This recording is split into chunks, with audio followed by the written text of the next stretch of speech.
segment where we are talking to civil society leaders and people who matter from Meghalaya. I have with me Mr. Larsing Ming. He is one of the leading entrepreneurs and business personalities of Meghalaya. Mr. Ming, thank you so much for speaking to me. Of course, elections round the corner, just a few days to go. Month end is when the voting takes place.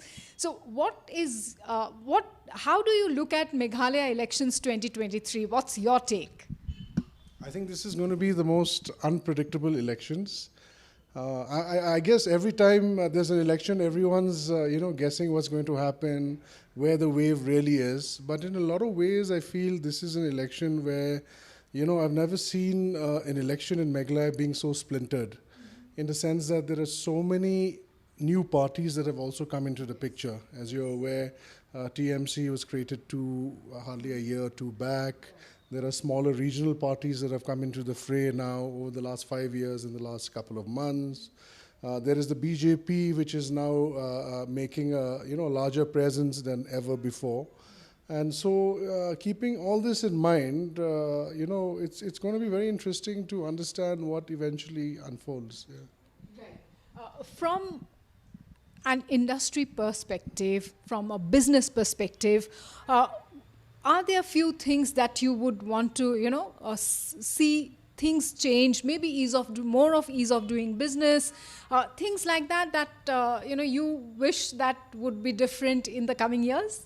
One wish, at least from the industry's perspective, is that we look forward to a government that is going to be very stable and hopefully, lead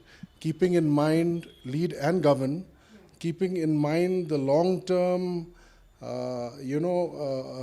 vision for Meghalaya. No short-term measures. If they can look at long-term, that's something, and for that requires stability. And, this is something that we really look forward to because, I having in the last few years also, in a way invested in Assam. So I travel a lot, I live in Assam, come back, and I see the sort of development that's happening in Guwahati. I see the sort of development that's happening in Assam. And in a way, I feel that Meghalaya has lost the plot in the last few years. Not because of anything, because of the factor of stability. I think one of the reasons why the government there is doing well is that it's got a strong leadership and a stable government. So I look forward to that. I mean, I'm sure the industry in Meghalaya would look forward to, that sort of stability going forward. You are also one of the prominent players as far as the hospitality sector, the tourism sector is concerned. What's your wish list with regard to these two sectors? See, most of the states in the Northeast, we're all revenue deficit states.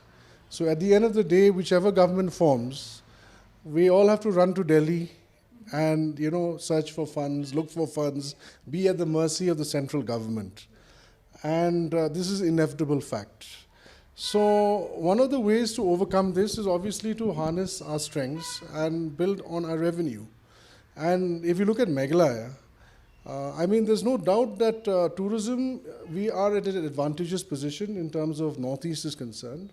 We have the strongest, largest capacity to absorb tourism, more than any other state. If you look at Assam, it's Kaziranga. Beyond that, it's all business. But here in Meghalaya, we have that capacity to look at long-term tourism. Tourism can be a game changer in economics and agriculture and a few industries. So if governed properly, I do believe that Meghalaya has the potential to be a revenue surplus state. You are also present in the sporting space. So what is happening there and what are your expectations as far as the sports space is concerned? Of course, Meghalaya is one of the prominent players in this space as well. So yeah, in this field of sports, I hope that we will finally host the national games in the next government. I think that was something that was announced during the previous government. This current government has done a lot towards creating infrastructure. And from the way things look, we feel that perhaps in the next 1 or 2 years, we will be totally ready to host any national level tournament and games. So infrastructure-wise, Meghalaya has seen great development in the domain of sports. So I hope that we can grow and capitalize on this. And besides the national games, besides the overall growth of sports, I personally hope that Shillong becomes a center for national level football again in the next 5 years. So for that, I think the next government will have to play a very, very important role, because in small states without government collaboration, national level participation is difficult.